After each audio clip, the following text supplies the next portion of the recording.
സംസ്ഥാനത്ത് ഇന്നും പരക്ക മഴയ്ക്ക് സാധ്യതയുണ്ടെന്ന് കേന്ദ്ര കാലാവസ്ഥാ വകുപ്പിന്റെ മുന്നറിയിപ്പ്. 8 ജില്ലകളിൽ യെല്ലോ അലർട്ട്. ശ്രീകാന്ത് വിവരങ്ങൾ നൽകും തിരുവനന്തപുരത്ത് നിന്ന്. Sreekanth, good morning. കാലാവസ്ഥയിൽ കാര്യമായ മാറ്റം ഉണ്ടാകുമെന്നാണ് സൂചന, പറയൂ. Good morning.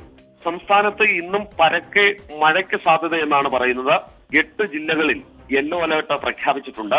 പത്തനംതിട്ട, എറണാകുളം, ഇടുക്കി, തൃശൂർ, പാലക്കാട്, മലപ്പുറം, കോഴിക്കോട്, വയനാട് ജില്ലകളിലാണ് യെല്ലോ അലർട്ട് പ്രഖ്യാപിച്ചിട്ടുള്ളത്. ഒറ്റപ്പെട്ട ഇടങ്ങളിൽ ശക്തമായ മഴ പെയ്യും എന്നാണ് മുന്നറിയിപ്പ്. മഴയ്ക്കൊപ്പം ശക്തമായ കാറ്റും ഇടിയും ഉണ്ടാകാനുള്ള സാധ്യതയുമുണ്ട്. നാളെ തിരുവനന്തപുരം, പത്തനംതിട്ട, ഇടുക്കി, എറണാകുളം, തൃശൂർ ജില്ലകളിൽ യെല്ലോ അലർട്ടാണ്.